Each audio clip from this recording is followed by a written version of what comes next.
Hi, this is Professor Felice Spatlin, and I'm glad to be with you today. Please remember to subscribe to my YouTube channel. So today I want to talk about anxiety in law school. And this is a topic that I think is both crucially important and one that students often grapple with.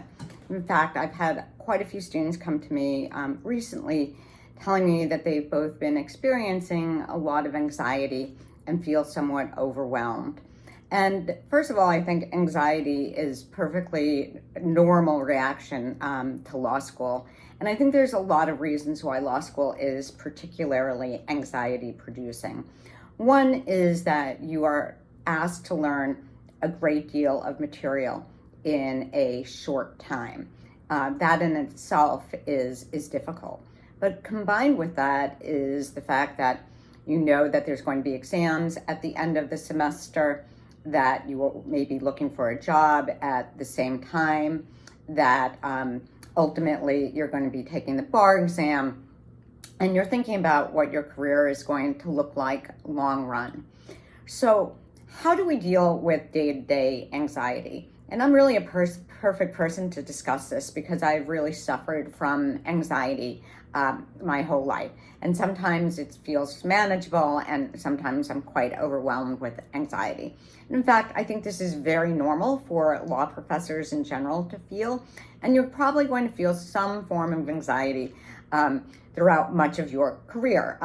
Being a lawyer is stressful, and you have people depending upon you. And then added to all of this is, of course, students' actual outside of law school lives, when they may be dealing with a lot of different issues, whether it's caring for a child, whether it's being in a marriage, or taking care of your parents. And so there's a lot of things coming at you. And the important thing is figuring out what are those strategies that are going to help you deal with your anxiety. And I can talk about a couple of strategies in this first part, and I will be doing a second video on anxiety as well. One thing that is very useful if you are really suffering from anxiety is to seek the help of a counselor, of a therapist. And in many law schools, this is provided to you under your insurance. And so make that appointment. There is actually no harm that can come of that. But everyday strategies are actually very important too.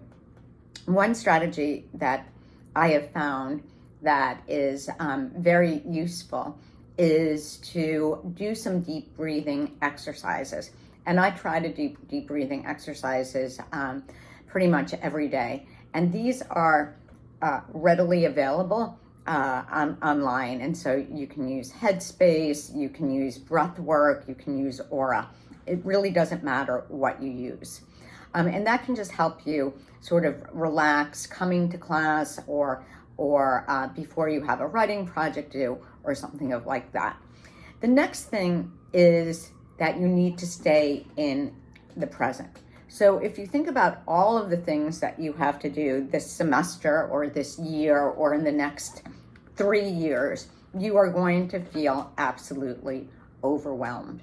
So you need to bring yourself back to the present and ask yourself, not what is it going to look like when I take the exam, 2 months from now, but where you are right now. What is actually causing you anxiety?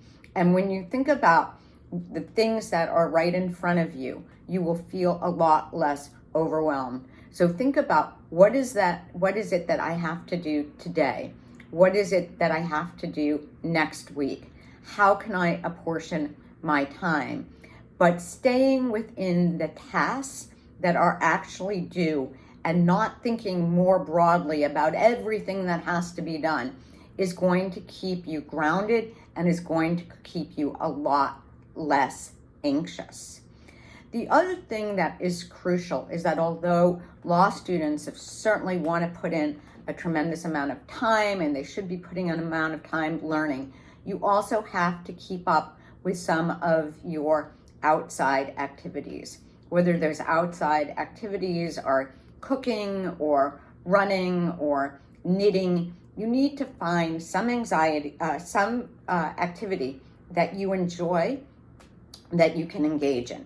So I don't care what that activity is. It can be being with your cat or being with your dog, but it's going to be that place in which you can relax, in which you can reconnect with your non-law school self. And so having that on a weekly basis, a little bit of time on a daily basis is going to be very important. You have to remember that you are not just a law student, you are in fact a full human being. Next, I want to address something that students have a lot of anxiety about, and that is speaking in class. And I know that speaking in class can be very difficult to do, and that makes sense. Often you are in a large classroom, you believe that you are being judged, you don't want to somehow feel humiliated. A couple of things that I want to say about that. One is that you are entitled to use your voice. The people that are often speaking are not the only people who have the right answer, and in fact, they might not even have the right answer. And so make your voice part of that mix. It doesn't matter if you are right or wrong.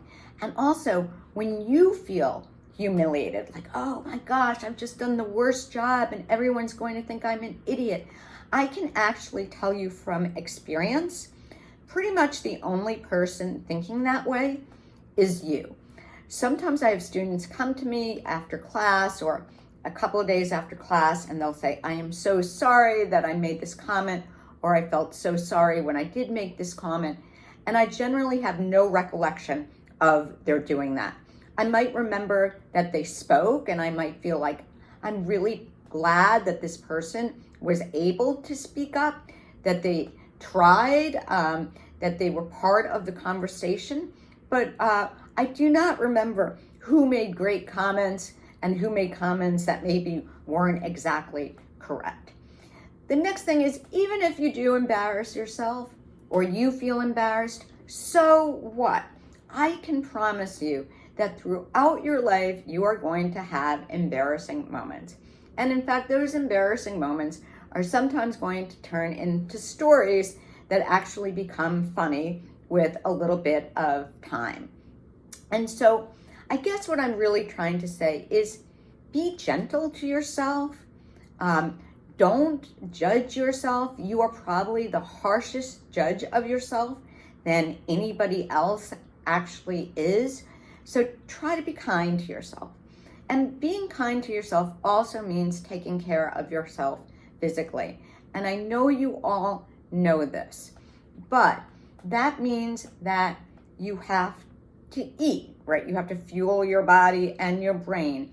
And so if you're skipping meals to, in fact, do your studying or to get to class, figure out a way in which you can eat.